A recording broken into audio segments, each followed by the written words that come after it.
Good afternoon, everyone, and welcome to I think it's our 10th meeting in this series. We used to refer to the meeting as TRIG, but we have changed it to Drive Forward Truck Forums on Infrastructure. And this meeting is part of that whole Drive Forward initiative. And while this working group has a new name, Drive Forward Truck Forum on Infrastructure, I haven't made any changes to the meeting format. But before we jump in, I want to talk a little bit more, do a quick summary on the Drive Forward initiative. Go to the next slide, please. The Drive Forward initiative is about California not backing down from its goals to protect public health, despite federal actions targeting 3 of our Clean Air Act waivers. It was born out of the ZEV Forward initiative launched in early 2025 in response to the governor's executive order N2725. Many of you participated in that ZEV Forward initiative and provided feedback, and many of our inputs were included in the recommended actions presented to Governor Newsom and published on CARB's Drive Forward webpage last August. The Drive Forward initiative is an important outcome of ZEV Forward. Did you go to the next slide? Thank you. Drive Forward continues California's commitment to meet state and national air quality standards, fulfilling our climate and clean air goals, and protecting public health through strong vehicle standards. It supports the development of light, medium, and heavy-duty vehicle regulations, incentive programs, outreach and education, and complementary programs and policies that enable clean vehicle deployment. This effort is building on existing tools and resources essential to accelerating the advancement of clean technologies. Collaboration across all sectors will be critical, including communities, public agencies, utilities, industry partners, and more. CARB aims to listen, build trust, and form and strengthen lasting partnerships that ensure public and stakeholder priorities are reflected in our work, and that all of us benefit from the state's clean air and climate goals. Next slide. The Drive Forward main website is where you can find activities, updates, engagement opportunities, and workshops relating to Drive Forward regulations, incentives, outreach, and other collaborative efforts. And this is the email to request a one-on-one meeting with CARB staff, and the Drive Forward site will soon have a meeting request form. Our URL on the infrastructure-specific webpage hasn't really changed, has been updated, so please bookmark it, but the short link that we had established before will direct you to this new page. This page includes recordings from slides from all of our previous infrastructure-related workgroup meetings. So I want to mention that we use the chat feature to post all these kinds of links and resources to the different things that we're talking about and that we're showing on these slides. So just as an audience member, please monitor the chat if you see anything on this slide that you would like to just go to right away. Let's go to the next slide. So before I jump into the panel, agenda, I want to talk about the updates to our panel. For 2026, I removed several panelists who were either no-shows or said that they just could no longer participate. We added Bradley Northrup from the city of Carlsbad as the co-chair, since we have recently shifted our focus to state and local government fleets. And then finally, people have expressed interest on joining the panel. So out of fairness, I will continue to evaluate the panel makeup to ensure we have a broad representation. But at any point, if you are no longer interested or available to sit on this panel, please let me know. Let's go to the agenda. Next slide. Today's meeting is about exploring the potential of using fuel cell refuse trucks running on renewable hydrogen made from locally sourced biomethane or biogas resources, or biomass resources. In my introduction, I'll talk about today's waste and recycling collection vehicle population in terms of age and location in California.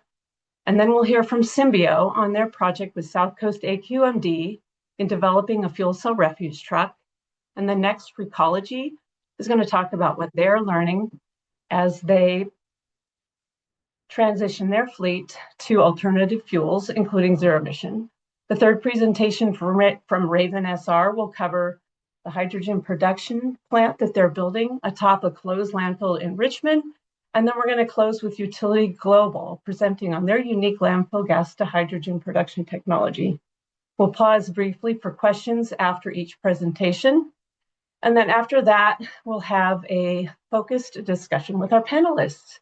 So if Isaac, if you would not mind stopping the screen share for just a second. And I'm going to ask the guest panelists that we've invited to this meeting. They represent a number of public and private waste and recycling fleets and relevant industry groups. And I'm wanting them to, folks to, who I've invited as a guest panelist, to turn on your camera, give a brief introduction with your name and the title and the agency that you represent. I'll start with the person I see first on my screen, which is Mike Russell from PACCAR. Hello, I'm Mike Russell. I'm with PACCAR. We represent Kenworth and Peterbilt trucks in North America and DAF trucks in Europe. Thank you. And Teresa. Good afternoon, everybody. Teresa Cook with the California Hydrogen Coalition. Pleasure to be here today. Sarah. Hi, Sarah Delorier with the California Association of Sanitation Agencies. I serve as their Director of Air, Climate, and Energy Programs. Thanks. Thank you. Julia. Good afternoon. Julia Levin with the Bioenergy Association of California. And Julia Mangan. Hi, good afternoon. Julia Mangan. I'm our Director of Sustainability and Government Affairs with Recology. Jeff Brandon.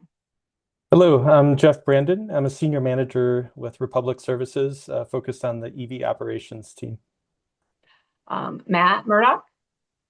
My name is Matt Murdoch, CEO and founder of Raven SR, doing our project one of our first hydrogen projects in Richmond, California. Juan Garza. Yeah, good afternoon, everyone. I'm Juan Andres Garza. I'm the Symbio Site Director. I'm responsible for the engineering and manufacturing operations here in the US. Thank you. Marty Tufty. That's correct. Thank you, Leslie. Marty Tufty, Director of Equipment Performance for the enterprise at WM. I take care of all of our new technology. Been with WM for 41 years. Thank you. Mike Iannelli.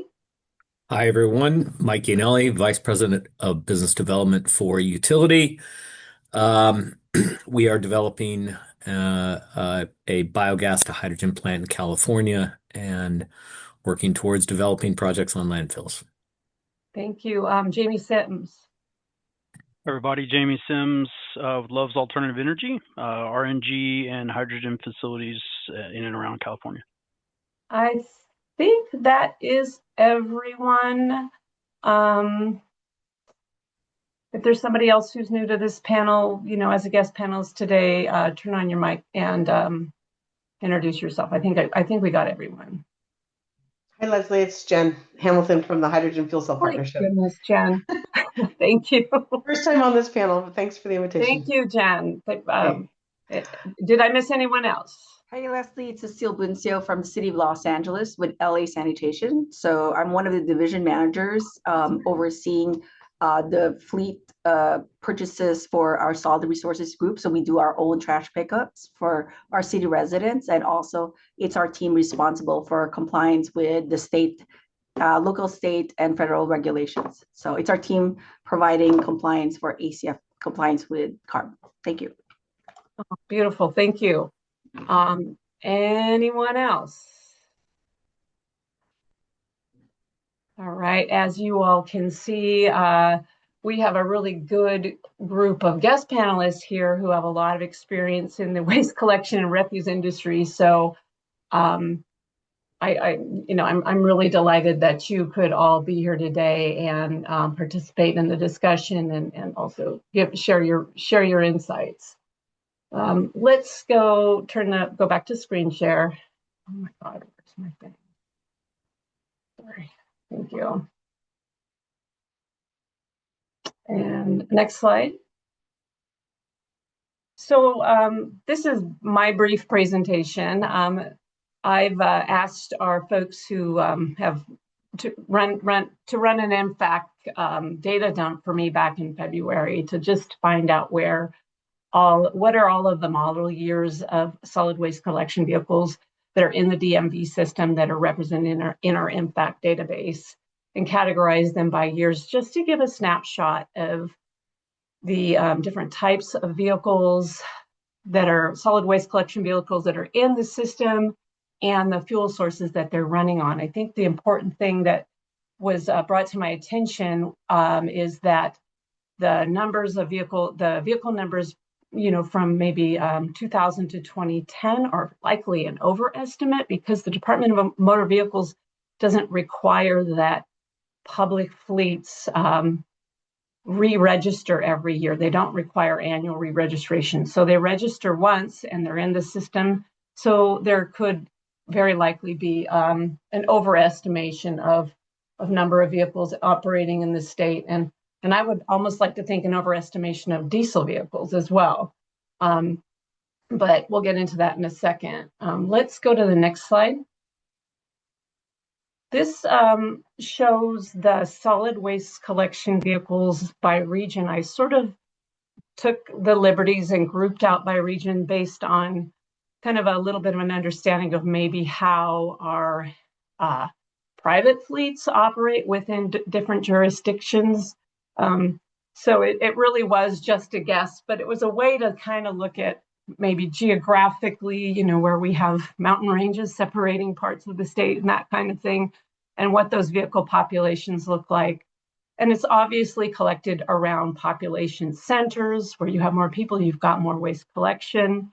And then the gray counties that I've got shown on here, they had 20 or fewer, sometimes 0 vehicles in the DMV registry. So likely that they are, could be serviced by vehicles that are registered in a nearby county. Not really sure, but these are very low population counties. So I thought, just for the perspective of either a commercial fleet or even a product developer on where they might want to focus, I thought that this kind of provided a good snapshot. Again, there could be some overestimation here because of the DMV registry for publicly owned vehicles. Let's go to the next slide. This shows the vehicle distribution by fuel type. What really stood out for me here was in the Southern California area. These are in the South Coast District, the very, very large population of natural gas vehicles down there. And we figured this is likely due to South Coast AQMD's Rule 1193, which was adopted in 2000, and it applies to all public and private entities that operate 15 or more solid waste collection vehicles. And beginning in June 2010, Rule 1193 requires that all solid waste collection vehicle new purchases or leases be alternative fuel or dual fuel. Another thing of note I thought was interesting as well is that we do have some larger populations of battery electrics in the Bay Area and the Central Valley. My assumption on this was that we do have a lot of public funding coming from various sources, whether it's HVIP or Carl Moyer, that helps with the purchase, and especially in Carl Moyer, the replacement of cleaner, of older vehicles with cleaner burning technologies or zero emission. So anyway, that's that. And then before I go on to introducing our first speaker, I wanted to know if anybody had any questions. Yeah, Julia Mangan. Yeah, I was just curious, what is this like all vehicle classes? I know it's like solid waste collection vehicles, but does it include like light duty vehicles associated with the solid waste collection fleet, or just like the medium heavy duty? It's kind of what comes out in a vehicle search. So I'm imagining, Molly, do you know like for MFAC, what they would be searching on for something like this to get. It's not light duty, that's Okay. for sure. So it's a category within the MFAC database. It probably includes, roll off, side loader, front loader, back loaders, that maybe even back, side loaders, all of those vehicles. Yeah, so it doesn't include a solid waste fleet's light duty vehicle population. I can get you that information. I'll put it in the chat. Thanks. Thank you, Molly. Anybody else? If you do, just come off mic. Come off mute. All right. So I want to just tee up our next presentation and introduce Juan Andres Garza. Maybe show your camera, come off mute. And I want to introduce Juan. He's the site director for Symbio North America. Yeah. Okay. All right, I'm gonna go on mute and turn the mic over to you, Juan. North America site director. If you guys want to go to the next slide, please.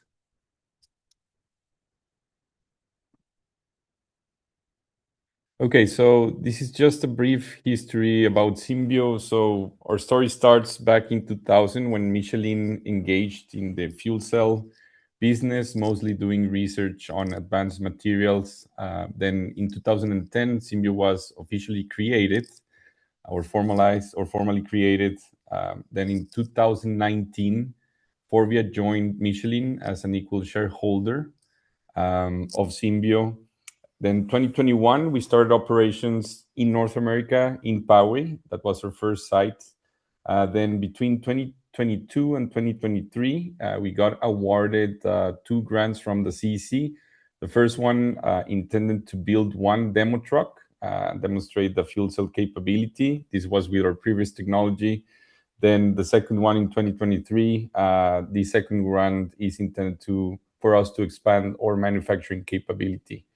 Also in 2023, Stellantis joined as an equal partner, Forvia and Michelin. Then in 2024, later that year in 2023, we inaugurated Symphony. This is our state-of-the-art facility. It's located in Lyon, in France. This is where we have our headquarters. This is where we do our advanced research and development, as well as our manufacturing. Then in 2024, we started operations in Temecula. This is our current facility. And 2025, we actually had to redefine our strategy, or go-to-market strategy, especially here in the US. We designed and developed a fuel cell electric vehicle modular architecture, which is what we're going to use for a refuse truck project that I'm going to talk about later in the next slides. And also 2025 was a year where we spent most of our time getting ready for ramp up. So it was production readiness.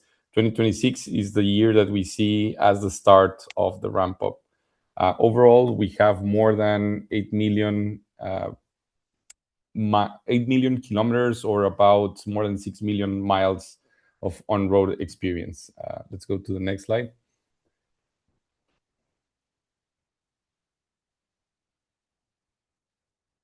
Okay, so this is basically the core of our modular architecture. It maximizes off-the-shelf components. We went away from prototype components that are not only expensive, but the lead time is too long. And it also reduces weight and improves flexibility. So think of these as the buckets where we would pick and choose how much power we need on the fuel cell side paired to how much power we need on the high voltage battery side, as well as the other components like the e-drive, for example, or the hydrogen storage system. So these are the buckets where we pick and choose depending on the application to optimize the fuel cell electric vehicle architecture to meet a specific application. Okay, so let's go to the next slide, please. Okay, so with this modular architecture, we offer flexible industry-friendly medium and heavy-duty solutions. This architecture is chassis, e-drive, battery, hydrogen storage system agnostic. It's easily configured for a wide range of applications, bus, Class 6, refuse, Class 8 dump trucks, or Class 8 drayage, mid haulers, or long haulers. It was also engineered to streamline the integration into different vehicle platforms. So I guess the overall is we can use the same architecture to repower any of these vehicles here or others that are not included in this slide that could be off-road, like terminal tractors, for example, as well as forklifts. So let's go to the next slide, please.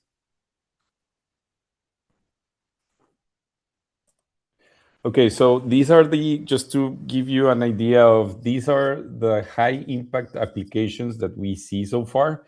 Class 8 truck, we just developed, we developed this architecture. We already installed and built one truck, optimized for drayage. It has been delivered to one of our customers, and that truck is going to be operating here in the port of Long Beach. The refuse truck application, that's something that we had in our radar for quite some time now.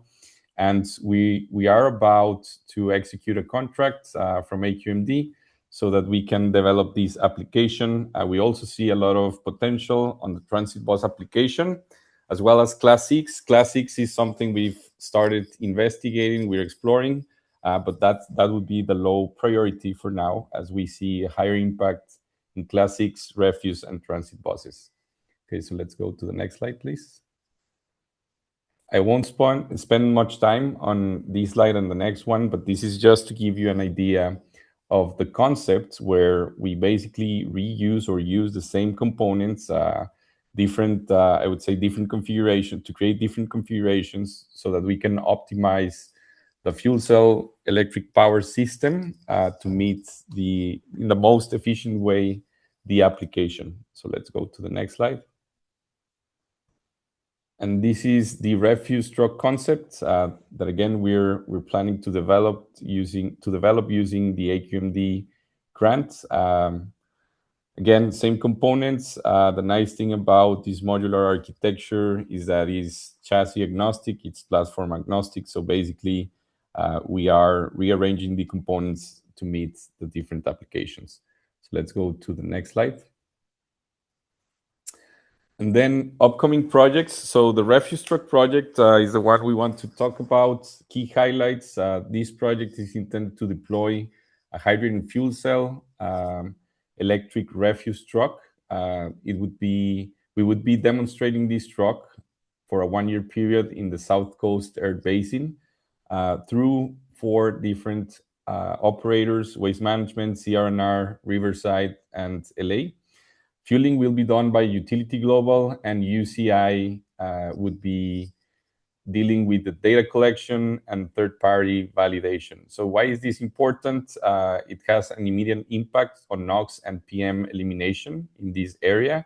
It would demonstrate a cost-effective repower pathway for zero-emission compliance, and it also provides a scalable pathway for large fleet adoption. Now, why FCEV? If we go into the details about this specific use case, it has constant start-stop, heavy loads, long idle times, and the PTO, which the PTO on any ICE powered through any ICE engine, it's highly inefficient. So FCVs optimize. It is a nice application for hydrogen fuel cell vehicles. The stop and starts, you get a lot of efficiency on the stop and starts. It eliminates the idle inefficiency from the PTO and all the parasitic losses. So this is a great application. Hydrogen also brings fast refueling. So if you have a very demanding use cycle, hydrogen would be a good fit for this. So this is the project, again, that we're planning to kick off by no later than this week. This is something we're very excited to start working on. So let's go to the next slide. So I guess it's a brief presentation. I would now be open for any questions or comments.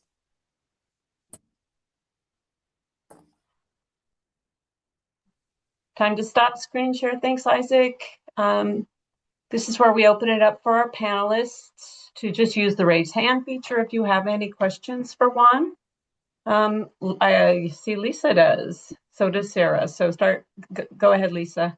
Hi, Juan. How are Hey, you? Lisa. Good, and you? Good to see you again. Yeah. I Yeah. have a couple questions. As we think through trying to reimagine how we're going to become more flexible with technologies to support the advancements of zero emission, I'm kind of curious between any conversations, Juan, that your group has had with CARB and AQMD as it relates to scrapping, right?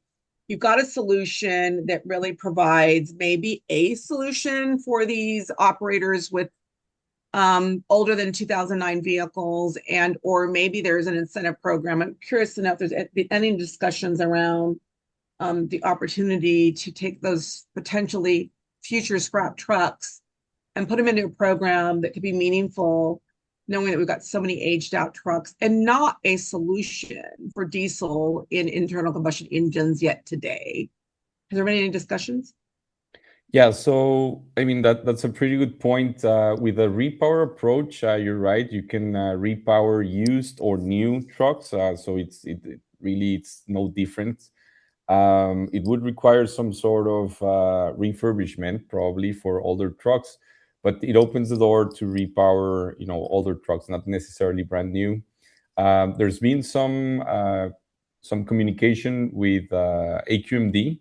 But at this point, we don't have anything solidified yet. Okay, so I have a question too, just on the technical aspects of the EO. So Yeah. what years are currently available as EOs? And I'm sure that you've had to probably expand on that. And does every single OEM and every model year require an EO with CARB? And is that cumbersome right now? And then is there any issues maybe around the aftermarket certs and being eligible for funding programs? Yeah, so right now, I believe any funding program does require a vehicle to be a new truck. Right now, we've worked with 2023, 2024, 2024, and 2026 trucks. I mean, technically, we could repower older trucks, but I'm not aware of if that would be eligible for vouchers or any other incentive program. Thank you. Okay. Sarah? Yes, thank you. And thank you for your presentation. Appreciate it. Understand you have a year ahead of you for demonstration, and I may have missed it as I was listening and writing notes down in terms of the source of hydrogen for this particular, but are you looking at, through your demonstration, trying to demonstrate multiple sources of, say, biogas to hydrogen while you're doing your runs? Yeah, so I think that will be covered later by Mike. Utility Global is going to be doing the refueling for these projects. So yeah, I believe Mike will be covering that. Excellent, thank you. Yeah. Anyone else? Great. Thank you so much, Juan. Yeah. Let's stop screen share and go to start screen share again and go to our next presentation. We have, yes, Julia from Recology. Julia is the Director of Sustainability and Government Affairs at Recology. Great. Let me just make sure I've got everything ready. Okay. Well, yeah, thanks for having me. So, as Leslie said, my name is Julia. I'm our Director of Sustainability and Government Affairs. Filling in for our technical expert. He's on PTO, so I will do my best to answer any technical questions you have at the end, but it may be it. I'll get back to you. So you can go to the next slide. Great. So yeah, if you don't know about Recology, we are a 100% employee-owned resource recovery company. We provide collection, processing, so recycling and composting services. in 3 states along the West Coast, California, Oregon, and Washington.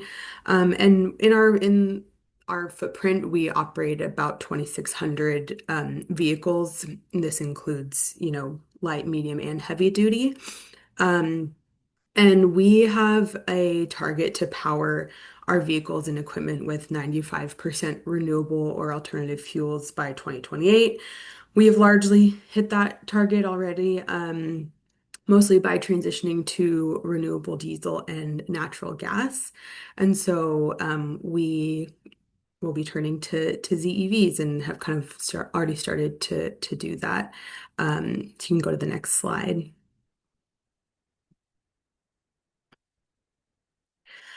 So yeah, as I mentioned, in addition to transitioning to renewable and alternative fuels, we've done a lot of exploration and piloting of ZEVs. We were the first company to pilot a hydrogen fuel cell electric refuse collection vehicle in North America. This was back in 2024. So as you kind of saw from Juan's presentation, things are changing since then, which is great. But overall, we were very pleased with the results of the pilot. Kind of just like some overall pros and cons. It was able to meet operational requirements, i.e., it could complete a full route on a single fueling. It actually lasted multiple days on a single fueling, and this was, if you've ever driven in San Francisco, they have some steep and hilly streets, could handle that 27% grade. So operationally, it performed very well.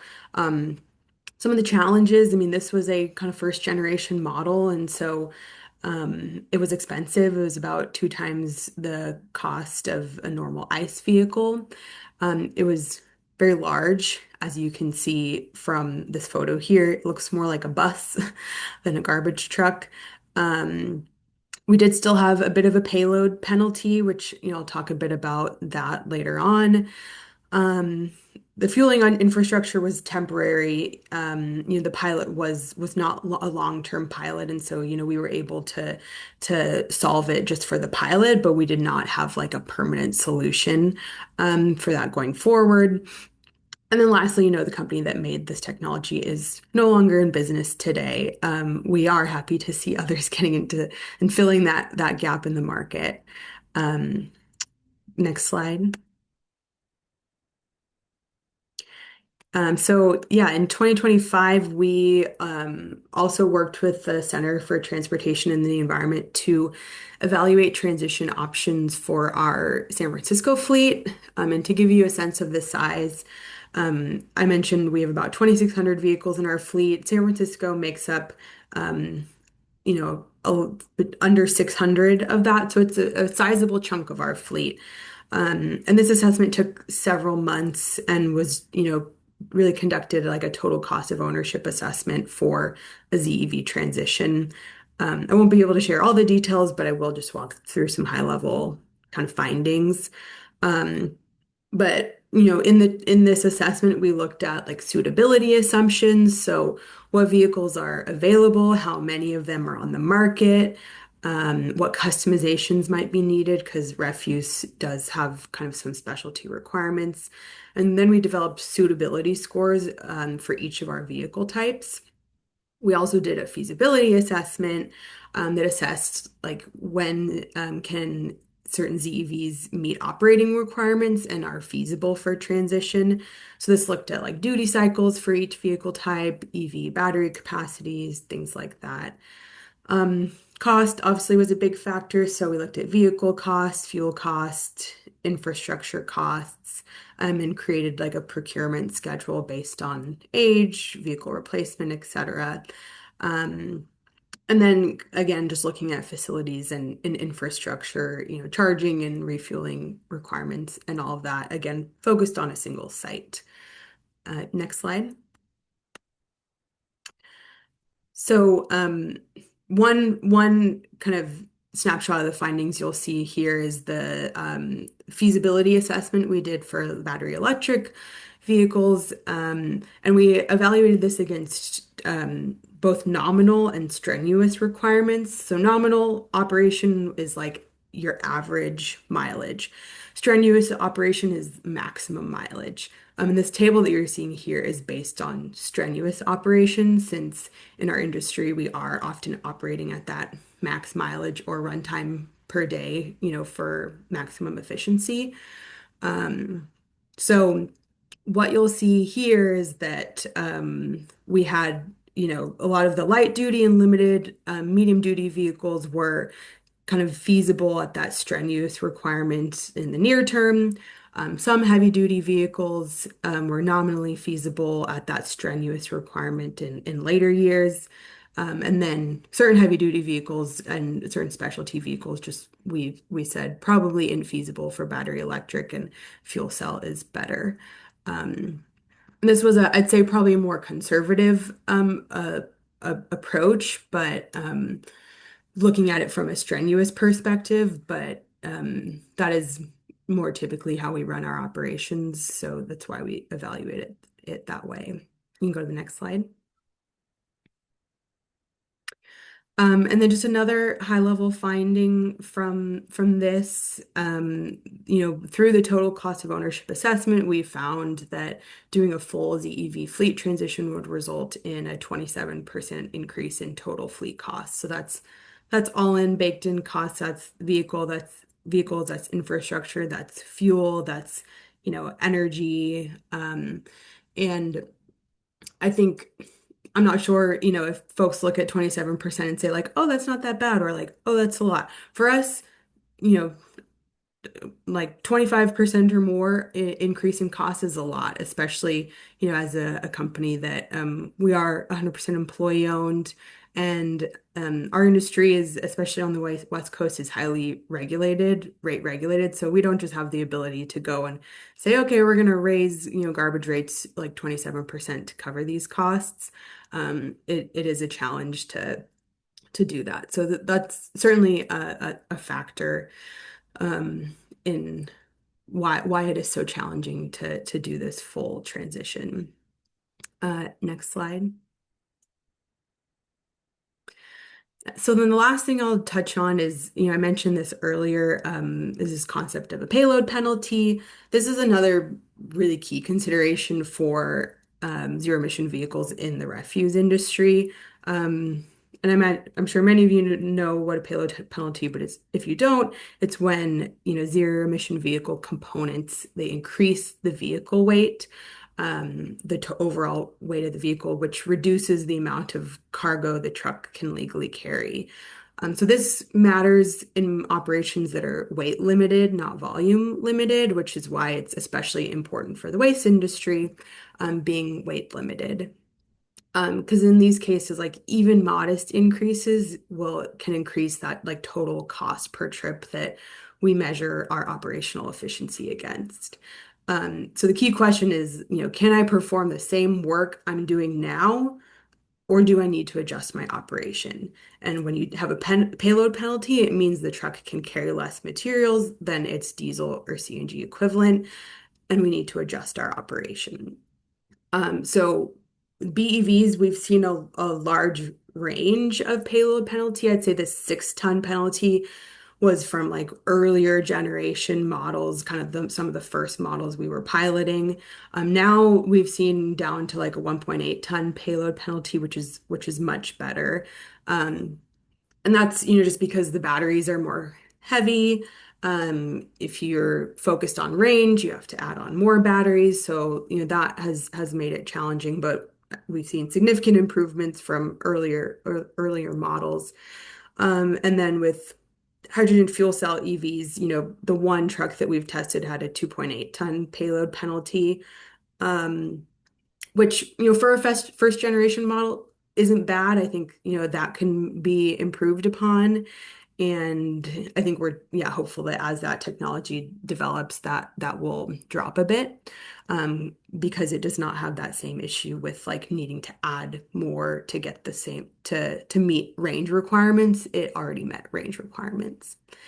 So I think just like to summarize why payload is so important, it it really impacts everything about your operation when you factor in a payload penalty. I mean, we would need, to purchase additional trucks to meet the same operational requirements, meaning we'd have to increase headcount, have more parking spaces, maybe larger facilities to accommodate our vehicles, just more vehicles out on the road, more fuel.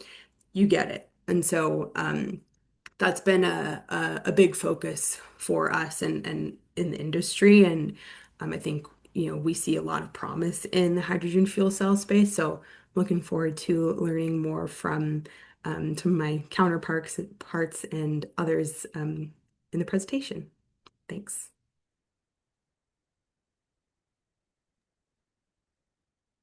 Yeah, this is where we open up for a few minutes for questions. Use the raise hand feature. Go ahead, Julia. Yeah, hi, thank you, Julia to Julia here. Hi. Great presentation. So I wanted to follow up on some of the cost issues that you raised. The 27% additional costs, was that for battery electric or all zero emission trucks? And Yeah, then, that was all. So we basically did like a what would total cost be if we transition that full fleet of just under 600 vehicles? At the time we were aligning with ACF still, so it was by 2042.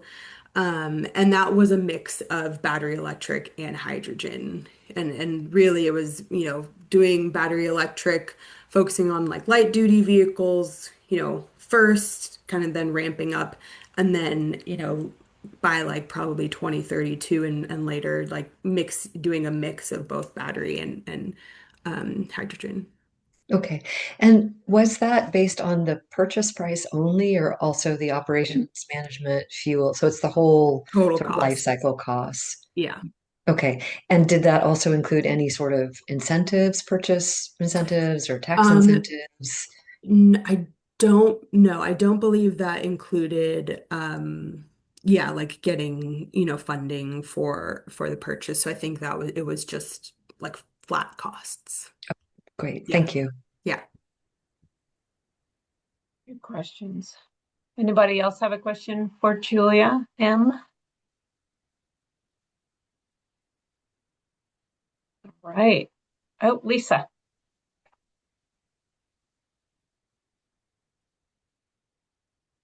My audio on. Sorry about that. I was turning my audio on. Yeah, I have another follow-up question on the total cost of ownership at 27%. Did you guys, were you able to determine between the hydrogen and the BEVs? Because in your analysis, it seems like based on your payload penalty, you certainly have a stretch between the two technologies, between the 6-ton and the 2.8 ton, specifically on the heavy duty refuge. So I'm kind of curious if you have more additional information on the refuge trucks in your total cost of ownership information. Definitely, yes, we definitely do have more information. I couldn't get into Maybe more accurate, maybe just more accurate in terms of that technology. I'm just kind of curious because I think that's what we see in hydrogen is that it really is an application that's perfectly more fit for the heavy duty side. Absolutely. When you compare the BEV, right? And that's kind of I'd love to hear more on your experiences because you've got that stop and go, which gives us a great benefit on the BEV side or even on the hydrogen side. I'm just kind of curious if we can at some point have a follow-up from you on a little more detail there. Yeah, no, I think what I should have noted was when we started this assessment, we were still kind of operating under the requirements of ACF and that we were going to have to transition our fleet by 2042. I think if we were to redo it, we would really be able to go based more on what the market availability is and what market driver is rather than maybe the regulatory requirements. And I think we would find, yeah, more favoring to hydrogen. But just in the early near term years, hydrogen just wasn't available, even back in 2025 when we were doing this. And so we had to kind of front load with battery electric in the beginning to be able to meet the thresholds of ACF. Now it's a little bit more relaxed and we can go, based on more what the market is driving us towards and more aligned with our like actual replacement schedules. So I do anticipate that the costs would shift and we would probably favor hydrogen fuel cell quite a bit more. Though we did favor it in this assessment as well. It was a mix. Okay, just one question in addition to that. So in the demand fees for the plugging in on the BEVs, I would imagine that must have given you guys some aha moments in terms of running an operation and having that impact, because clearly you guys are out all day and home at night and they're all plugged in. So I'm kind of curious what kind of impact, if you have that information available on demand fees, because you guys, they'll have a choice, right? It was a lot. I think, gosh, you're testing my memory, but for just our San Francisco fleet, like we would, if we were going to do battery electric, like we'd need a like dedicated substation. Oh God, okay. Like Yeah. it's a ridiculous amount of energy that we would need just for our individual fleet. So, I think in many ways this was also an assessment to show us like where the challenge is and where like it's probably not feasible. We're definitely not following this assessment to the letter. It was really just helping us see like, okay, this is where the challenges are going to be, and maybe we try to go a different route. Yeah, thank you. It's helpful to understand that more as we Yeah. learn more about trying to install mega chargers for heavy duty trucks. So really helpful to have that insight. Thank you so much. Yeah, of course. Juan? Yeah. Hi, Julia. Well, great presentation.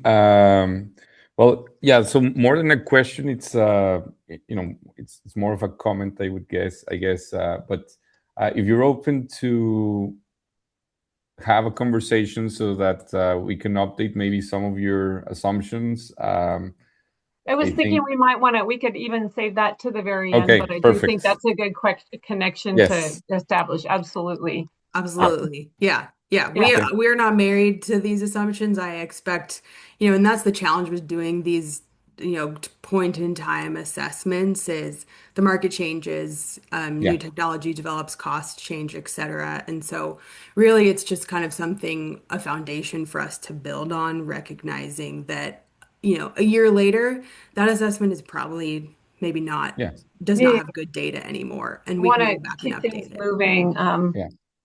Jeff. Yeah, I have a question. Julia, thank you for the presentation. I'm curious on your assessment of infeasibility for the BEVs. Yeah. What were the primary factors that drove that infeasibility for especially the heavier trucks in your study? Yeah, it was based on, let me just look so we had looked at our operational requirements, and again, that was on like a strenuous, like max runtime. So not the average runtime, that was our like nominal feasibility, but could it achieve that max runtime? It also looks at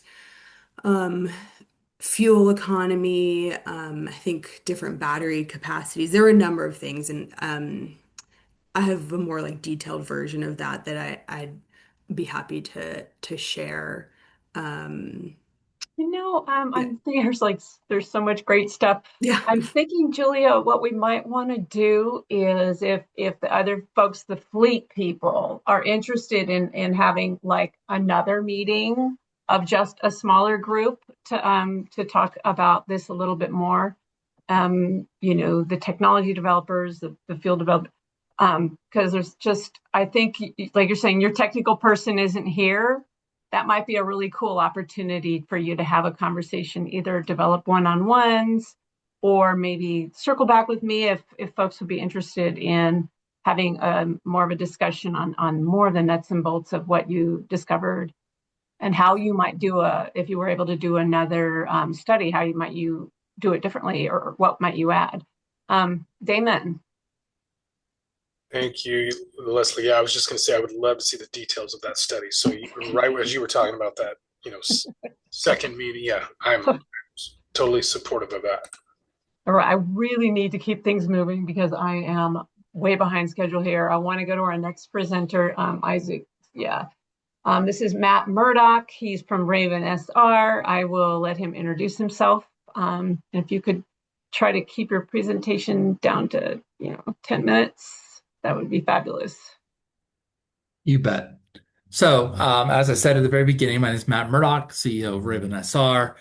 Raven, amongst many different things, I'll go into the technology a little bit towards the end, but we process residual biomass or landfill gases we can take and/or into hydrogen fuel, or essentially into a really high-grade syngas that can go into multiple different fuels. So Raven is currently designing projects that are hydrogen related as well as, say, sustainable aviation fuel related. We can go to the next one. So, as many of you know, there are multiple different hydrogen production methodologies: fossil, biomass, water splitting.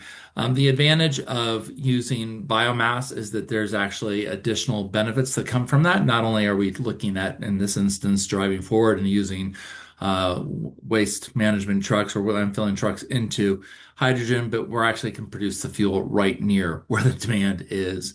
It has the added benefit of avoided landfill methane emissions while also producing transportation fuel. So we can actually contribute quite a bit to zero emission transportation. And if you want to talk more, but I think everybody on this call knows this slide probably better than I do. So we'll go to the next slide.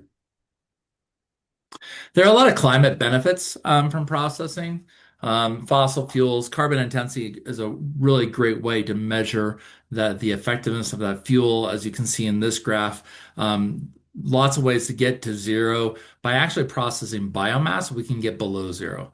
We can actually avoid landfill emissions and methane emissions that come off of it. That comes added to your score, as well as taking waste that's problematic and causing problems from different perspectives. Like in the instance that we'll be actually taking the compost overs that are currently being trucked elsewhere.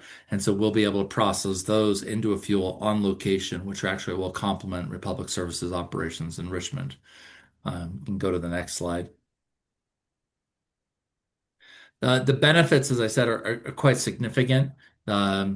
Organic waste streams, as many of you know, generate methane as well as short-lived climate pollutants. And that can not just be methane, but black carbon, hydrofluorocarbons, and tropospheric and ozones. So by actually processing that biomass, we're actually eliminating those. The life cycle modeling of the Richmond waste stream indicates that composting reduces it. We currently have a projected carbon intensity below zero at our project in Richmond. So we can actually get to a really low carbon intensity, while, as I said earlier, we're processing stuff left over from conventional composting. So we can actually complement composting operations and allow the biomass to go back into the soils, as well as produce fuels. We also showed net greenhouse reductions are about 3 times. So by actually processing it through our system, we're about 3 times better than actually allowing that biomass to compost. So again, really great complement here where we can work with composting and take what's left over, or just take the actual biomass. And go to the next one. This is our facility that we are currently permitted for. Now we are finalizing some final investment discussions with investors and offtake agreements. But this has taken a long time to get there. It took us about 3 years to get our air permit, but we do have our air permit. We do have our authority to construct. We pivoted from a solid waste facility permit, which we were permitted by Cal Recycle, to a biomass conversion facility. This gives us the ability to kind of work outside of Cal Recycle, but then complement. Again, I'll come back to the complementary of like working with Republic Services and taking not the food waste or anything, but actually taking the compost leftovers. Presently, Chevron is part owner of this project.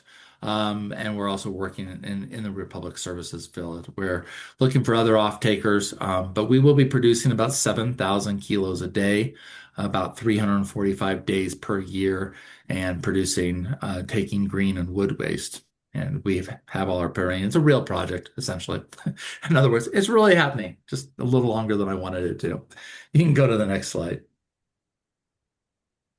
As we said, we can take a waste collection. And so I think this is really part of this discussion where we can actually produce the fuel where the refuse fleet is. We can take the leftovers, the demolition material, the untreated woods, convert that into a high grade syngas transportation grade hydrogen, process it under our biomass conversion facility, and then we actually complement that return to base model where a landfilling company can actually send their trucks out and come back again. I think it was stated earlier, hydrogen is really good for heavy duty vehicles. This just plays into that return to base model where you can actually have your hydrogen production and the trucks go and come back and cover a 300 to 400 mile range, and gives that ability to have those short-term trips and also at the same time lower your costs so you don't have to bring in lots of extra materials. And we can also, the other thing that's additionally good about this is you can actually size the project. This project, as I said, is about 7 tons per day. Much bigger than that is probably not terribly useful. We don't want to be transporting the hydrogen a great distance. So we're looking at transportation anywhere between 50 to 60 miles. And then we have other locations in California, Oregon, and elsewhere where we can do a similar size system and just kind of do a hub and spoke or a return to base model. And that lowers the carbon intensity further and also has the added benefit of actually processing waste locally and solving local problems with local waste. We can go to the next slide. So just briefly on Raven's system, as I said, we can process. In general, Raven the technology was first developed in the 1980s. It is a non-combustion, non-catalytic process. We process waste through first an externally heated rotary kiln, and that actually eliminates any oxygen from the process. So we don't have the tars and the slags and other things that are typical of a gasification. This is not incineration. We actually use, on the whole, somewhere about 13 kilowatts of electricity per kilo of hydrogen fully compressed. So compared to electrolytic hydrogen, which is anywhere between 45 to 60, and we don't use any fresh water. Raven actually uses water bound within the molecule, so we don't use fresh water. We don't produce the emissions that are typical of a gasification incineration system. And then we also have the ability to kind of be very close. And because we're non-catalytic, we can process landfill gases that are contaminated with sulfurs. We can process a lot of different kinds of feedstocks. We do not have to process a homogeneous mix. We can actually process a heterogeneous mix of feedstock. And that gives us the ability that if a community actually, if you will, transitions over a period of time, we can actually transition with them on the waste or frankly, transition with them on the fuel as well. So, this project could one day become a jet fuel project if that's where it had to go because there was no more hydrogen demand, just as a for instance. So I won't go too deep into our people have questions. Happy to answer them. Go to the next slide, please. So, we are with about 5 garbage trucks per day. We're going to be producing nearly 23,000 metric tons, 2,000 metric tons of hydrogen per year. That's the equivalent of about 120 miles, 20 million miles in a passenger vehicle. And as you can see, about 13 million in a Class 13 truck, Class 8 truck. So this has the ability of just really cleaning up the environment locally, as well as with the vehicles and dealing with problem waste stock. And again, in our instance, we've worked really tightly with Republic Services. We're actually working right inside their closed landfill, and this will give them the ability to eliminate some of their truck trips from waste that would normally have to go someplace else. We can actually process that. And I'm just going quickly here because I'm sensitive time. Go ahead to the next slide. And that's it. There you go. Disclaimer. Anything I said could be wrong. Okay, stop screen share so we can see who has their hands up. I thought I saw somebody else. Go ahead, Damon. Thank you. A great presentation. I was curious if you've analyzed whether or not you have the ability to neutralize forever chemicals in your process, and then how you can you pull that out of the stack as you're releasing the air? And have you guys taken a look at that? Because one of the things we think about up in the foothills is leveraging all the woody biomass we have in the forest, and our thought would be to generate electricity to fuel vehicles, say at a waste treatment facility, but then perhaps also, pulling the hydrogen off biosolids. so we could reduce forever chemicals? Yeah, and we're actually, we have demonstrated PFAS. We can eliminate them. Again, a lot of the problem feedstocks, we're actually in very active discussions with some major waste suppliers who are trying to see can Raven help solve some of the problem feedstocks that they have. I didn't mention it, but we can actually generate our own power by going to syngas to electricity. So we could be completely off the grid if we needed to. In the instance of this one, we're actually using landfill gas to generate 70% of our power, and gives us the ability to be right there close, get rid of the forever chemicals, and then we can be sized appropriately. And then from an emissions perspective, we are doing our first project in Richmond, which is an overburdened community in California. So it's a refinery town. So our biggest problem at the Richmond facility, air permitting wise, was actually the landfill gas generators that we're using to replace the existing landfill gas generators. So from our perspective, Raven, we produce a biocarbon, about 20% by dry weight, which in this instance can go right back into the compost pile. We produce CO2, and then we have the emissions off of the landfill gas generators. So the CO2 can be captured. It's a biogenic CO2, which can be used again in other instances. And so the only emissions that we really had to worry about were the emissions coming off of the generators. If we were not using those generators and we were hooked up to the grid and just using renewable electricity, our emissions profile would be really de minimis. Thank you. Appreciate it. So before we go to Lisa's question, I thought I saw Claire Keeler or somebody from Bay Area Air Quality Management District raising their hands and then unraising it. But I would, if you're still on the call, Claire, I would like to hear if you guys have any comments about this, because this facility is in your district. I think she left us. Okay, Lisa McGee. Hi, yeah, I had a question. Thank you. This is interesting to see the solution, and kind of curious as to what are you seeing currently on the cost per kilogram? And then on the offtake agreements, curious to know if we're going to provide and open this up for solutions as it relates to the independent owner operators with Class 8 tractors, making sure that the offtake agreements aren't just for some big entity with a huge volume. Wondering if you guys are thinking beyond what we've seen in the gaseous world for hydrogen as we try to make it more flexible and find solutions for those independent owner operators and tractors. Thank you. Yeah, that's a great question. This project has been delayed. The air permit, as I said, we are fully cleared with the Bay Area Quality Management District, so that's all done. We're just waiting for our building permit. But the complication was Richmond was an interesting community. And so this project cost on this one, I can be honest, we're at about 70 million, 75 million right now on this project cost. We project plants about this size to drop down to around 50 to 60 million dollars. First of a kind projects are always very difficult to finance. And so by having an offtake agreement with a major that the bank or somebody, the creditor can look at and say, this is going to work and we know you're going to pay us back is important. In the future, I think to answer your question, we wouldn't want to have a contract for 100 kilos a day, for example, but, having contracts that are a reasonable amount. We're actually producing the hydrogen on it, fully compressed on location, and then our clients are sending their own vehicles to pick it up. So, for example, Tom's Truck Center could come and pick up 500 kilos a day if you had a truck and wanted to send it. So it's the kind of thing where we want to work with those, because I think to your point, you don't want to just send it to the industrials or to the majors and then they're reselling to other people. You want to make it so the cost. And so our first cost on this one, we're at about $5.50 per kilo full in. That's amortization, depreciation, everything. We aim to get to that lower cost of around $2 to $3 once we get some of our capital expenses done. And when you can put some debt on it, like this is full equity at this point in time. When you can start loading a project like this with some debt, then that helps drive your costs down per kilo as well.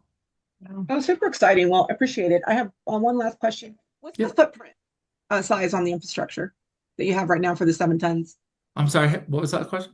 What's the footprint size on the infrastructure for the 7 tons? Yeah, so we are sitting inside an acre and a half inside the Republic Services. And frankly, we are taking up about half that acre and a half. The other half is sitting on is the truck turnaround space for both the hydrogen and also the waste. So our facility is modular and we can build a lot of it offsite and then bring it in. And again, some of the I could remove the water gas shift PSA and compressors and put a Fischer-Tropsch reactor there and keep the whole first two stages and just pivot to jet fuel, for example. So it gives that ability where we can transition. We're not going to do that, to be very clear. This is a hydrogen project. Just to give you an idea of how we've designed the project. But we could just process landfill gas, or we could process solids and landfill gas. So we're pretty robust in the different feedstocks we can take and the way we can actually shape a project. Thank you. Impressive. Thank you. Wow. Sarah. Hi, yes, thank you for your presentation and for the questions that have come already I guess I'm building upon with respect to kind of thinking about, yes, we're trying to look at ways to reduce greenhouse gas emissions. I come from the wastewater side, so we're really sensitive to implementing those kinds of projects while also paying very close attention to air toxics and like PFAS and thinking about how can we implement projects that have multiple or co-benefits that we can benefit from.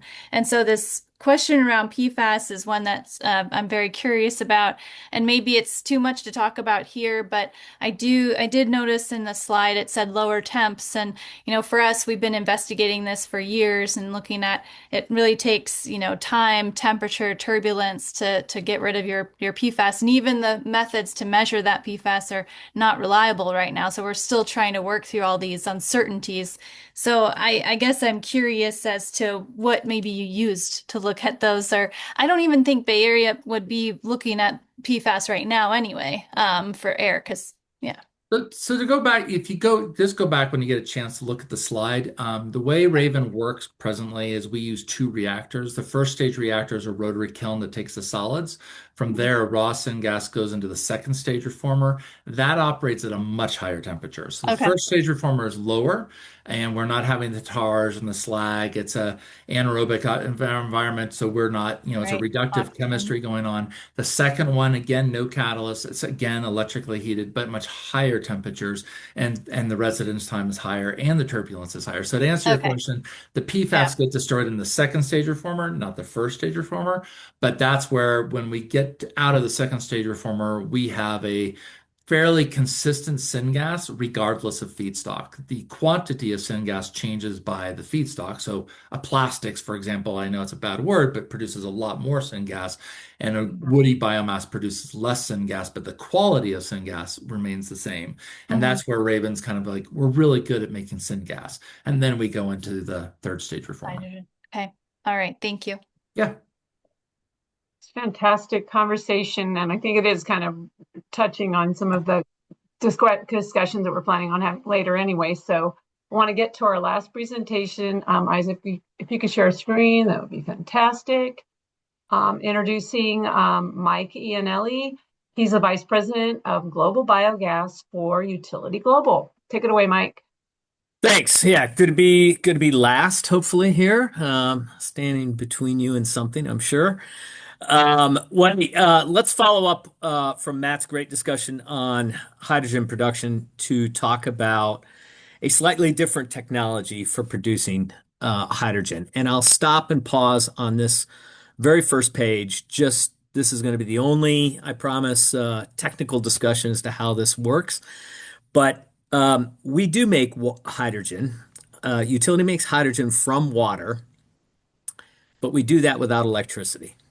We leverage the energy in off gases, whether they're industrial off gases, or in this case, we'll talk about biogas and specifically landfill gas, to drive the electrolytic separation of water across the solid oxide membrane. So what we are doing is effectively an electrochemical process. So think solid oxide membrane, for those of you that know SOEC. Solid oxide membrane separating steam on one side, feed gas on the other side, and there's an energy potential between those gases. That is what is driving the reaction. We produce a pure stream of hydrogen because these two gases never come in contact with one another.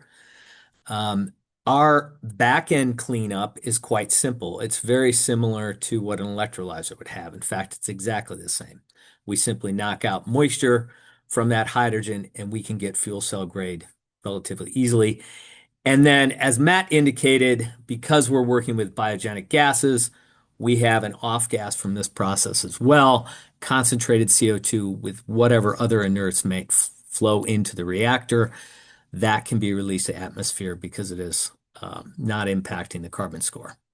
So that's it on technology. Let's step forward, please. So Utility Global, just a little bit of background. We are private equity owned. We have projects under development globally. We have a project in Brazil. So one of our owners is ArcelorMittal. There's a strong interest for this technology in decarbonizing blast furnace operations globally. Because we can leverage that off gas from blast furnaces and produce hydrogen and put that back into their process to decarbonize it. So we have several projects developing along that track, including our project in Brazil, a project in India, and a project in Japan, all with major steel players. On the biogas side, we're focused with the first project in Korea. So that project will be online in 2027. It's currently in FEED and going to FID this summer. It is a small plant that will produce hydrogen from a wastewater treatment plant. Biogas, we will do front-end cleanup of that biogas, bring it into our plant, compress it, and deliver it to a local fueling station in Sungnam. And then there are several other projects developing all off of biogas in the Korea space. I'll talk further about California. So we have a project here in California that I mentioned when we started, but that project is coming off of dairy digester gas. So next slide, please. So just to kind of focus us a moment on the concept here. So similar to Matt's point of hub type smaller production, having operated and lived in California and built some of the hydrogen fueling stations over my career there, I know the chicken and the egg problem quite well. So it's do you build a large plant and hope to have enough demand to fill it, or does demand need to come first? What I think is really exciting about this is I think it does provide this opportunity to decentralize this model of hydrogen production and really tie it to dedicated offtake, particularly this refuse collection market. That's very interesting from a scale perspective. So these plants off of biogenic sources can produce somewhere between 3 and 4 tons a day of hydrogen typically on a single reactor. And that's generally enough to drive a fleet of refuse vehicles, say 100 to 150 refuse collection vehicles. So size-wise, that's a very attractive size. We can work off a variety of gases, so wastewater treatment, municipal landfill gas, and then obviously dairy and any other AD type gas. Next slide, please. So thinking about this model a bit more in this distributed concept, what another challenge we sort of come across here is RNG has quite a profitable portfolio. So if you have a landfill and you are close to a pipeline injection point and you have good gas, it makes all the sense in the world to take that gas, upgrade it to RNG, and put it in the pipeline. However, there's a tremendous amount of gas that's not making it back into the pipeline in California. So this graphic represents what we've mapped out as sites across the state that are flaring typically enough gas to produce somewhere between 2 and 4 tons a day of hydrogen. And as we saw in Leslie's presentation, these tend to be clustered in the same areas where population centers are. So we think there's a very good matchup here to sort of line up small plant to this refuse collection market that is located in these urban population centers. Next slide, please. So our first project that I mentioned, we call Project Champion. We are in FEL2 currently with this project, so still in pre-feed engineering. It's interesting, though. It's not a landfill project. However, it very much mimics what we will be doing off of landfill. So in this case, we're bringing biogas from 4 dairy digesters. The dairy digesters are being constructed along with the hydrogen plant from this project. We're bringing that to a single collection point, building our hydrogen plant. It will have a very negative CI score. So this is about a minus 870 CI due to the significant amount of methane abatement that we're doing from the process, the overall process. We're partnered in this project with Moss Energy Works, who's one of the largest biogas developers in California. So we expect this plant to be at FID by the end of the year, and then on stream in 2028 is our projection. Next slide, please. So the vision here is really to replicate that same scale plant concept. With landfills, you have greater gas capacity typically than you would off of dairies. So we expect to be able to build larger plants at those facilities. But our next push is to try to identify and build locations in Southern California where we can bring that product into initially the port while there ultimately is demand that's building for refuse collection. Next slide, please. So costs. We are projecting off of these plants at a compressed 520 bar, once incentives have been factored in, roughly $6 per kilo hydrogen off the back of the plant. So from there, you'd have distribution targeting ultimately a price point of under $10 a kilogram to get it into the vehicle. So how does that compare against gray hydrogen today? We know gray is likely in that delivered number somewhere north of $10, possibly higher as we've seen in so many cases in the state. Next slide, please. That's it. Thank you.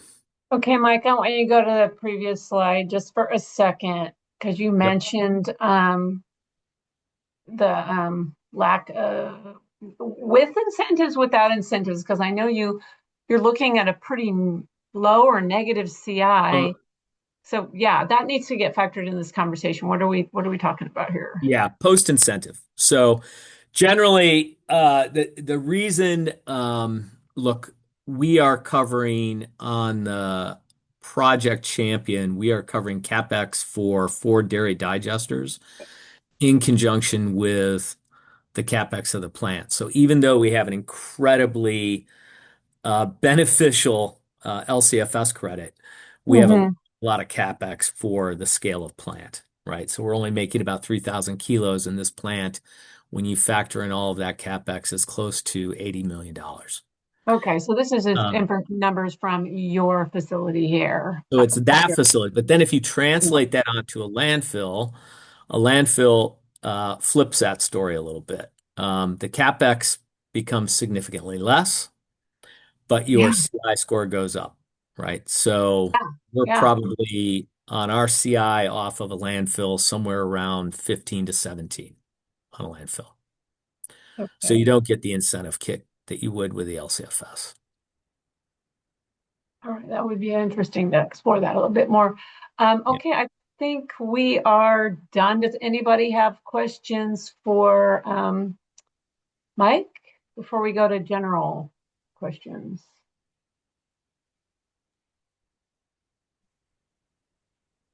Okay, Lisa. I know I have so many questions, right? I'm curious to know on this project and also more about utilities perspective as it relates to beyond refuge, right? You know, we have 250,000 registered tractors out there today, right? That at some point in time have to be transitioned. A lot of movement at drayage and ports, and you know, of course, a huge emphasis on drayage, somehow having these solutions. And just like we're seeing in Julia's presentation, right, we're probably going to see a lot of opportunities in the hydrogen space for tractors. So curious to know what your perspective is, knowing that you've just emphasized a lot about this being a solution only for refuge. I'm curious what you think about tractors. Yeah, I mean, look, we're propping this first plant up with offtake that will go predominantly to municipal transit and trucking. I think the drivers obviously have changed some in the state, and trucking has slowed to a certain extent with hydrogen uptake. So I think that's been strategically our shift to think a bit more about a dedicated offtake such as refuse, but there's no reason this shouldn't be going to trucking. If the demand is there, the capacity to build plants and move that hydrogen to that market make perfect sense. The demand for low-cost hydrogen in transit is really high. It's very Yeah, that's true. That's a good point, Leslie. And So we've I got a would say, lot. Yeah, we've got a lot of support from the project from the local regional transit agencies in that market. Beautiful. That's good to hear.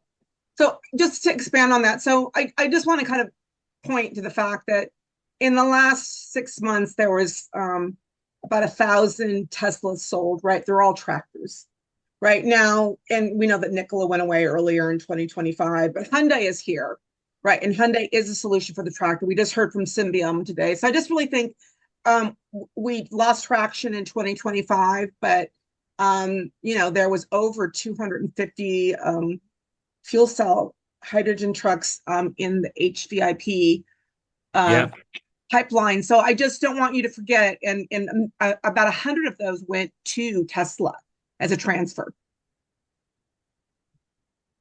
Yep. No, it's a very good point.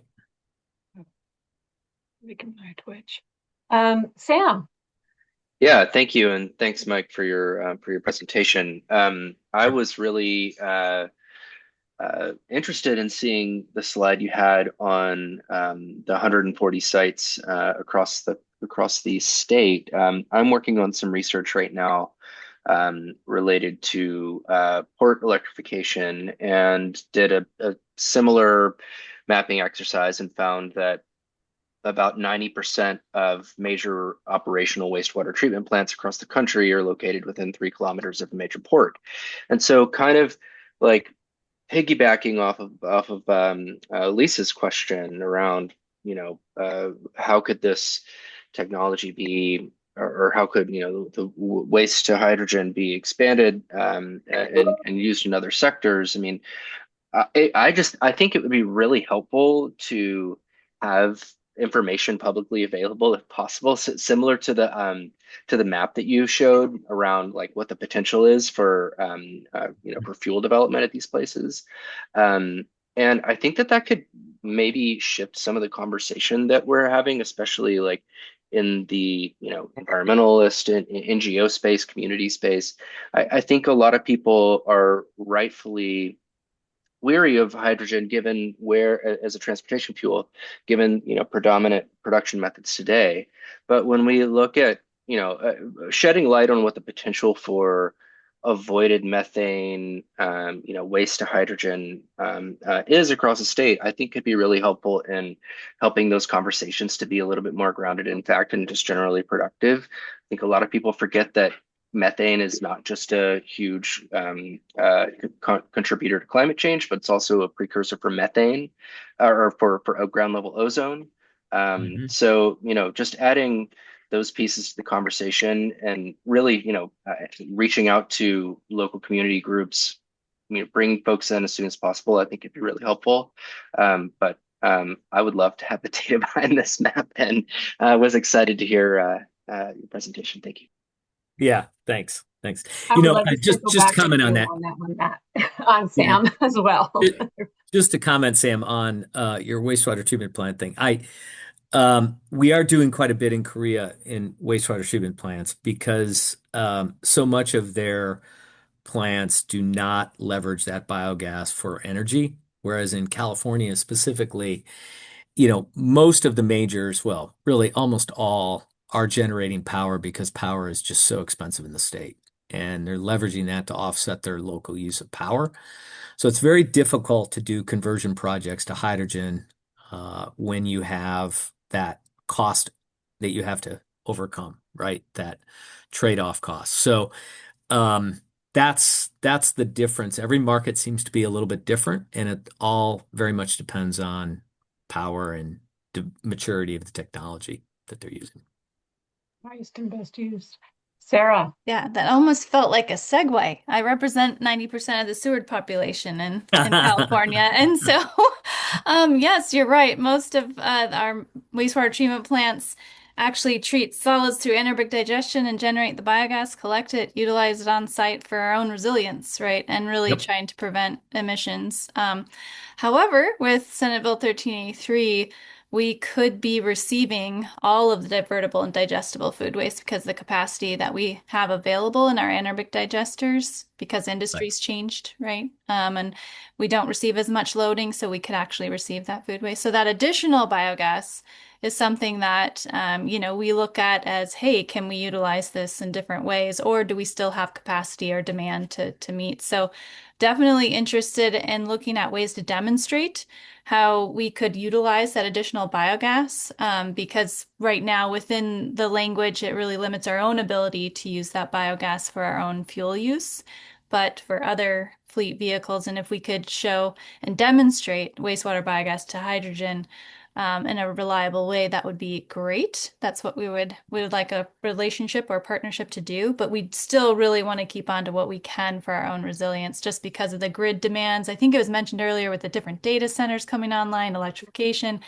We really want to make sure that we maintain our own power reliably because of an essential public service provider. But yes, anyway, we have the data, by the way. 2019, we produced a report that looked at the potential for biogas production, not just with sewage sludge, but also with organic waste. So Sam and Mike, if you're interested, I've actually updated some data recently across the state. So let's chat. Definitely. No, it's very interesting. Okay. Yeah. I had a question in there, but it got lost. I love the conversation. The AD thing, the food, yes, I'm fully aware of the opportunity you're talking about. I'm actually in the UK right now because they've had similar legislation where it's complete food diversion from their stream. And, ADs continue to get built here just for food diversion. So tremendous opportunity around that space. Yeah, agreed. Julie 11. Well, actually, that's a great segue, Sarah, to my question, which is a more open-ended question, particularly for Mike and for Matt as the biogenic hydrogen producers, which is where the Bioenergy Association overlaps with the hydrogen world. If you could wave a magic wand in California, what would it take? What top 1 to 3 changes would really help you get more projects developed more quickly, more cost effectively, and get to a super low carbon hydrogen at a good price? Matt, you want to take that one before me? While I'm thinking? I can jump in and say, look, I think this still remains in part a demand issue, right? Matt mentioned financing these projects is because these are FOAC, first of a kind. These are difficult projects to get over the FID hurdle. And it generally comes down to dedicated offtake, committed offtake that is bankable is a number one issue in my mind. Look, we all know California is not the easiest state regulatory wise to operate in, but it is what it is. I mean, I think that's not going to change tremendously. And I don't think that's ultimately the stumbling block to getting these projects over the finish line. So I think about it more like that. Look, dairy has a limited because I think the association and the industry have done such a good job leveraging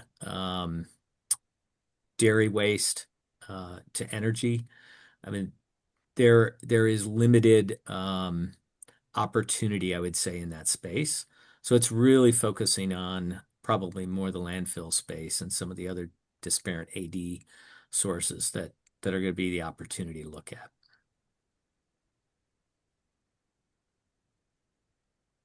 Matt, Okay. do you want to take a swing at it? Oh yeah, Matt. Yeah. I'll just go very quickly. I think, I do think having a clear permitting regime where, things were tied in a little. I mean, we understand how things do take time, and we worked our process through it. But, honestly, 3 years, 2.5 years, it felt like you had to go back to investors and reintroduce them to the project. I think we were moving towards a solid waste facility permit, which matched up exactly kind of where Republic and others were wanting us to go. But because of the concern around food waste, we had to pivot to a biomass conversion facility, which CalRecycle worked with us on that. We would have a lower carbon intensity if we were processing food waste. But there's great concern that food waste should be going into composting. So ADs sound great. I think that from that perspective. And I do think that, being able to have some things that you can count on timing wise. The benefit of California is that this is where the hydrogen demand is, right? I mean, this is other than Europe, when we have a project we're developing in Europe, these are the two locations where low carbon hydrogen is actually sought after, and therefore makes sense for first of a kind projects and projects to be started. So you have to jump through the hurdles you have to go through to get there. But I think having a very clear regulation and regulations and permitting would make life a lot easier, especially from our perspective. And the other thing that's always difficult, which we kind of touched on, and I think is hydrogen pricing is complicated. Mike knows this and others on this, is you get on a phone call and you're talking about hydrogen pricing. It's usually several NDAs and 5 or 6 phone calls before you can get there, because there's no established market for it yet. So once that market gets established, I think it'll make jobs easier for those of us who are producing. Leslie, can I just add one point on the markets issue?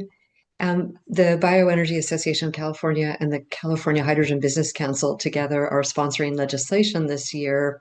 For folks that aren't aware, it's Assembly Bill 1849, and it would direct the Air Board to assess what the need is long-term for basically decarbonized gas, either biogas, biomethane, or low-carbon hydrogen in hard-to-electrify sectors and for electricity reliability.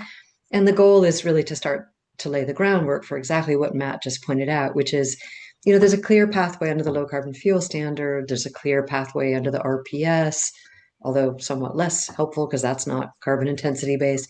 But there isn't a clear pathway for hard to electrify end uses, industrial end uses. And we need that if we're going to connect those dots between low carbon hydrogen and industries that are really hard to abate, hard to electrify. So just a little plug for that legislation, because I really agree with Matt's last point that the market signals are very mixed and hard to navigate right now. And then pairing that with Sam's comment about, and I think that all of us that work in the hydrogen space we feel it, hear it internally, externally, on a regular basis. There is so much community pushback against hydrogen projects. And it does seem that it's those fears. I just feel like there's a solid dose of reality really needs to get injected into this into the discussion. I feel like we've had, there's been a strong push against it that we've been struggling to overcome, for probably the last 15 years. But I feel like there's an opportunity now to just explore how do we better get our messaging out there on it. That's another side thing, maybe not for this group, But I only have, okay, I was hoping to have some time to do some focused discussion, and what I've decided on is to ask let's see, Marty and who's my other guy from another fleet guy, anybody who works either who is part of a public or private fleet. We have Marty, we have Jeff from Republic. If anybody from that is operating a public fleet, like from a public agency, wants to turn on their camera, and let's start exploring that question of for your fleets. I mean, whether it could be refuse and recycling, it could even be other things. But I am really thinking about the garbage trucks because I understand it is an ecosystem in how these trucks are typically procured and built. What are the challenges? What are the expectations that we have for our vehicles? What is the operation and maintenance? Talk about your experience. I had a really great conversation earlier today with Marty, but I want to hear from others as well. So Matt, how about Jeff? Do you want to get started? Yeah, sure. Happy to do so. So first of all, I'm with Republic Services, and for those who don't know us, we are an environmental service company. We employ 42,000 employees. We service 13 million customers, 5 million of those each day. So we meet 5 million people a day. We operate a fleet of 18,000 trucks across 1,000 locations. So within that fleet, we do have a smaller fleet of EV trucks. We have the largest fleet of EV trucks in North America with over 200. So we have quite an experience. We don't currently operate any fuel cell hybrid or fuel cell vehicles today, but I can speak to our EV fleet. So we've scaled that up. We've been operating the EV fleet for about 3 years, and we've learned a lot about the EV architectures. We think that architecture, this is our primary path. It serves 98% of the mission profiles that out of the California state. So we can perform most of our routes with the EV trucks. For the others that we can't, we use CNG, which is with 100% renewable CNG.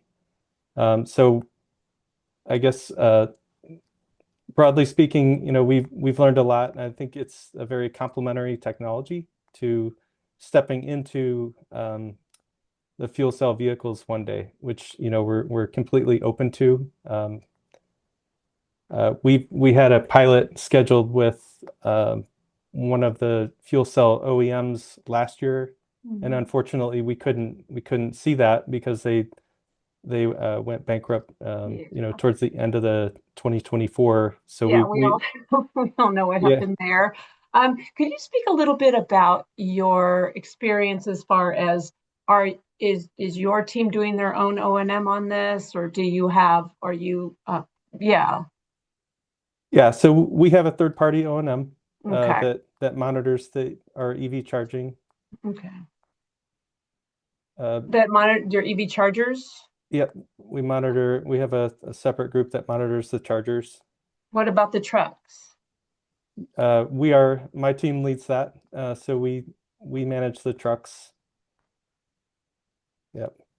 So how's that experience? I mean, like they're all just getting up to speed. They're learning. Yeah, so it's from a couple different angles. There's a lot to bring. So from the operations side, it's been quite a learning experience for the sites. It's a very different technology.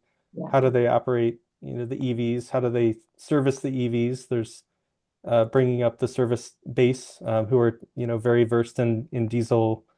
So bringing them up to speed on servicing the electric systems.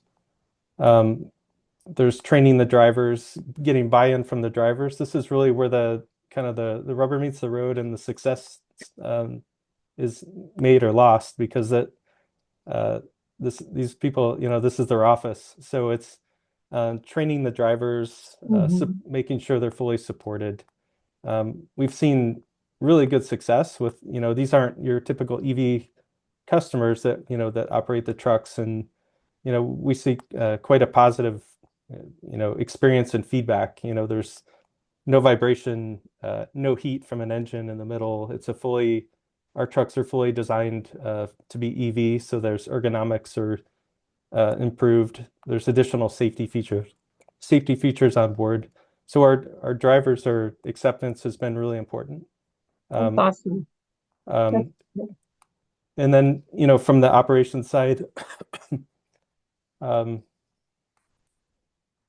making sure that, the trucks, the uptime of the trucks, their maintenance is followed. It's just a completely different architecture for our sites. So yeah, it's nice though to hear, that the transition is happening the way you would normally have it happen.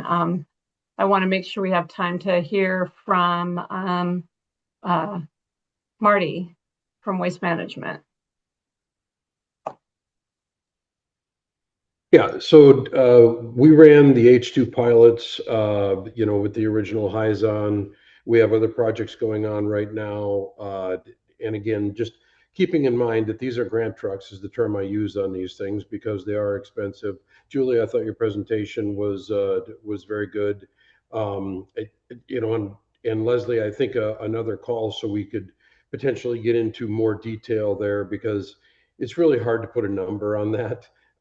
Because you don't know everything that's in the number or not in the number. And again, it is a snapshot in time as things go through.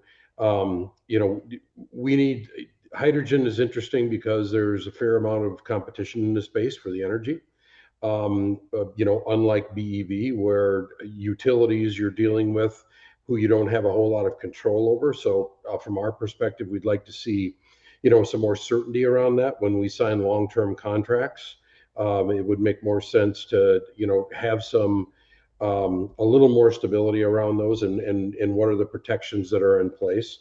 Because I can tell you with our conversations with our customers, they're a little bit nervous about these things long-term as well, as far as cost, right? And what is cost going to do? And not that anybody knows that exactly from 3 years from now, 5 years from now, 10 years from now.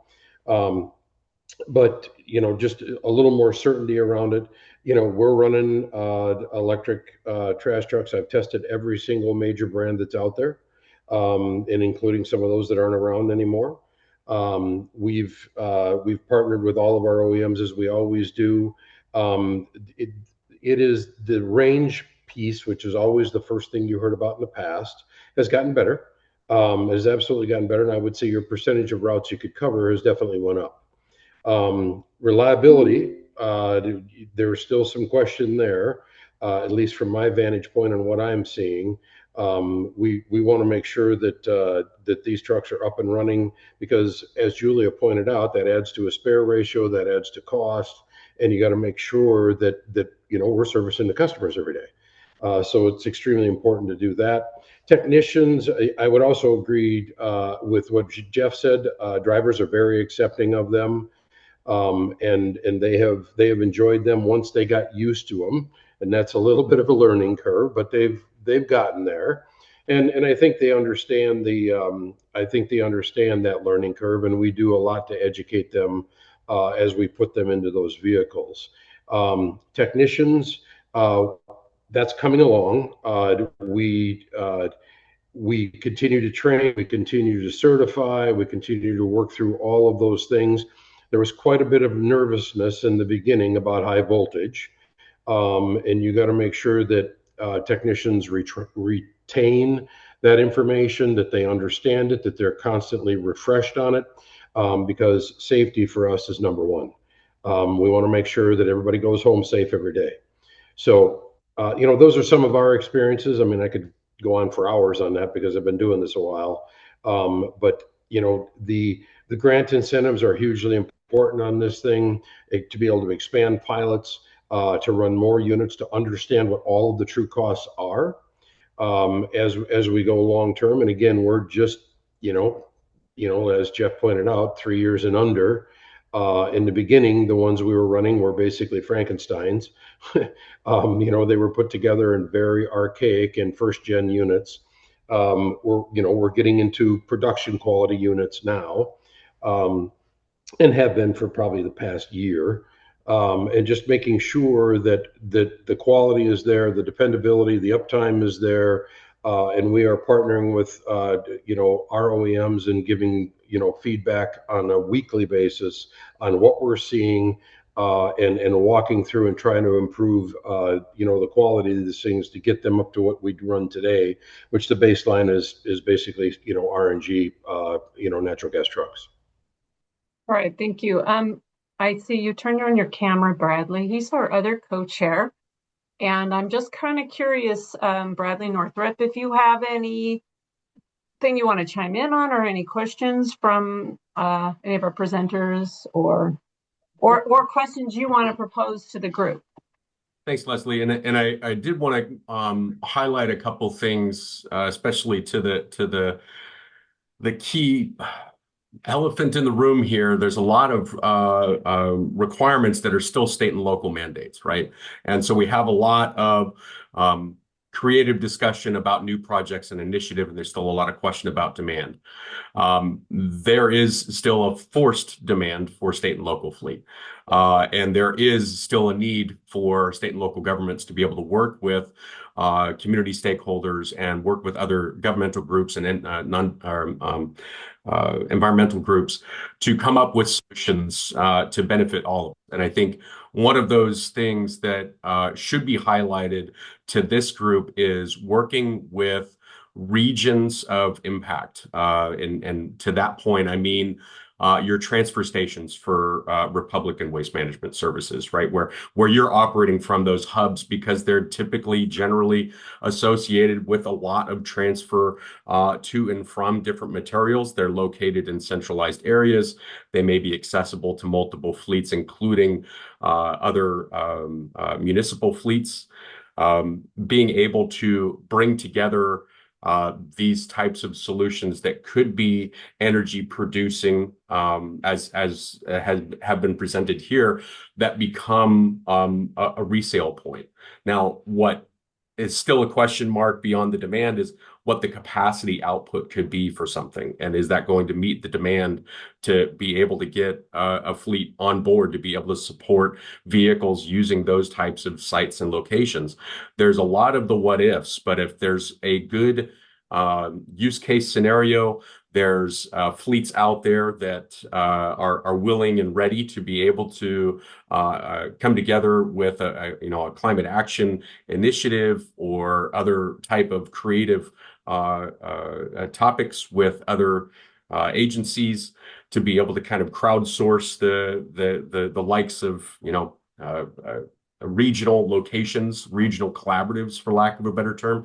So Los Angeles County, Los Angeles Sanitation District, you guys have a lot of similarities in the difficulties of putting infrastructure in place, whereas you have a lot of centralized locations that could be used by multiple state and local governments. And I think that's where you start to emphasize a little bit of additional demand for site capacity when you start to work outside of just a single district. By that, I mean multiple cities collaborating together, multiple counties or districts collaborating together to come up with a resource hub in identifying where those demand areas are. And that does come back down to initial reporting to CARB with where vehicles are stored, where they're traveling, how often they're traveling to and from. A lot of that data has been out there. It's not as specific as it could be. There is a lot of information that fleets are tracking now that they may be willing to share with their routing information and their most traveled roadways.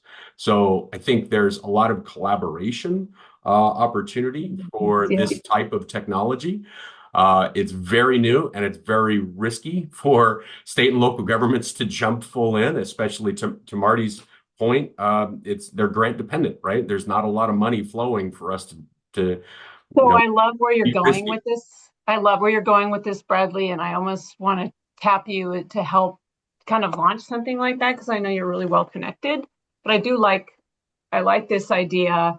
I know that we need to have money to do something like this, but I think the potential, the greenhouse gas reduction potential, the whatever's wrapped into 1383, I think there's that collaboration as well that I want to circle back. So I'm going to put a pin on it because we're almost done, and I want to make sure that Cecil has an opportunity to chime in.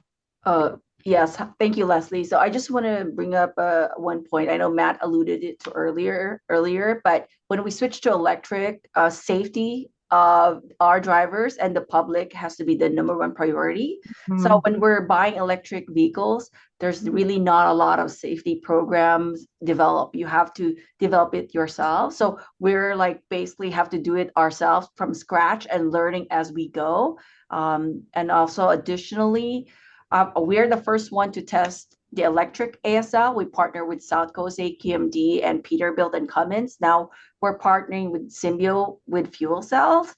We are open, the City of LA and sanitation, we're open to testing them, but money is an issue. If there are more incentives to do testing, that would be great. At the same time, also infrastructure. Just to let you know, in East Valley Yard in Sun Valley, there are several of us there. We have a yard from sanitation. Waste management is there. Republic is there. Waste management is 3 miles away. I can name how many megawatts we need to basically convert our fleet to electric. 10 megawatts. I don't know how much Republic needs it. DWP told us they don't have enough electricity to power that yard in East Valley. So that's one thing that's going to be, it's still an issue for us. Charging stations, we have new charging stations, only half are working. A lot of these companies, some of them went belly up. So that's a struggle for us. We did buy 9 dead animal electric vehicles. The company went bankrupt, leaving us with no 9 vehicles. We still pick up trash every day. So that's an issue. I mean, this is the future, but I think there needs to be funding. There's also, we need to do testing because some of the vehicles, they're not there yet for commercial viability. I can't agree with you more. I do want Jennifer to unmute. Jennifer Hamilton from California Fuel Cell Partnership. She's our expert on safety. So thanks, Leslie. No, I did want to mention, Cecil, that there are resources. Sometimes people just aren't sure where to find them or how to find them. So I'm happy to, provide some of that. Unfortunately, they're not all free anymore. There are some, but there's definitely some really great, best practices and guidance on and facts on, safety and safety best practices. So happy to provide that. And GoBiz is a source for that resource also. And Juan, you wanted to chime in? Yes, just to add a little bit into Marty's comments about pretty much the vehicles and the technology, right? So, I mean, we do need to recognize that the fuel technology has evolved a lot in the last, I would say, 3 years, right? We see fuel cells becoming more cost effective, more cost efficient. We see the weight also is going down. We just delivered the first Class 8 truck optimized for drayage. It's roughly 17,000 pounds, which is a significant weight reduction from battery electric trucks or even fuel cell electric vehicle competitors, right? So yeah, I think the technology is here right now. I guess, Marty, you put it really well. If we're completely open, technology was not ready or mature enough about 3 years ago. It is mature enough right now. It's still maturing. And you should see that in terms of reliability, right? We're really focused on weight reduction and reliability to move away from these grand trucks that you call them to something that is commercially feasible in the near future without any grant money, right? But there's still a way to go. What we've seen so far from other areas is that we came up with this term that with this term called yard flipping, right? So what we see, and we came up with that because we believe that again, it depends on the company and the TCO, right? But somewhere around converting around 30 trucks, let's say a refuse truck yard, that's where we see the break-even point in terms of supply and demand. So that's where we see this chicken I and the just egg dropped a issue. link in the chat, Juan, about the an announcement that Symbio Oh, made yeah. recently. Something you're talking about your drayage truck. So I just dropped Yes. it in the chat. Yeah, no, so yeah, I mean, no, that's great, but the same powertrain is a variant of this powertrain is what we're going to use on these new on these refuse truck projects. I do feel like a lot of follow-up conversations are being generated. Oh, yes. I'm making a lot of notes. I'm super excited about conversations we're having today. Sarah, did you have anything? We're supposed to close in 3 minutes. I see. I mean, so many people made comments that I just want to echo, like Cecile and Marty and Jeff and others, and just really underscoring the costs and safety aspects of this, as well as kind of co-benefits, infrastructure not being ready in some ways, but demonstration being so key. And to hear that there's a year-long demonstration coming up, that I'm really appreciative of that. And so just want to really underscore the need for demonstration for reliability for essential public services. Thanks. Can't agree more, Sarah. Damon, did you want to say something? I just wanted to ask anyone if they had a shareable maintenance or training SOP for these vehicles so we could start kind of sharing with some of the public fleets out there to get an understanding of what that might look like for the future. Would that be something from either Jeff or Marty?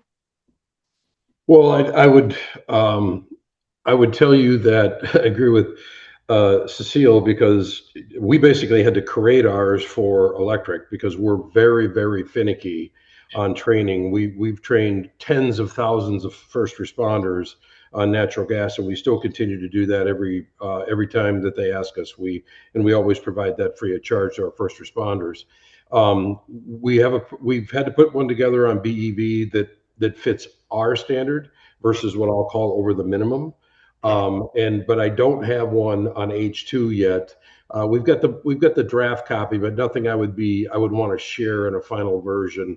We have shared our natural gas one thousands of times because we ended up writing the majority of that. But BEV, we put that together. I think that one's pretty solid.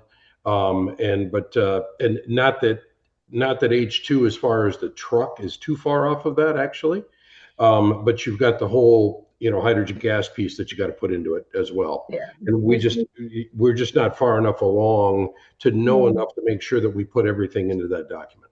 I think that the demonstration project, there'll be a lot of learnings from that. I cannot emphasize how much I totally agree with everybody, how much a pilot is needed for something like this. When we pilots that pair the infrastructure with the vehicles to really prove a technology out and really speak to the TCO of it.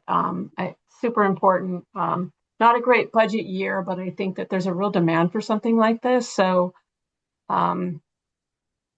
I have your names. I have your numbers. You have my number. Let's go to not the second to the last slide, Isaac.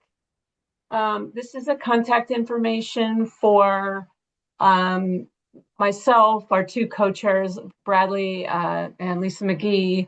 Next meeting is on the 18th. We haven't really decided on a subject yet for it, but I'm starting to think, I don't think it would be this specific subject that we're talking about right now, but I do think there's opportunity for some kind of follow-up. And I want to circle back with some of you who have been really dynamic in this conversation today on what perhaps a different meeting could look like.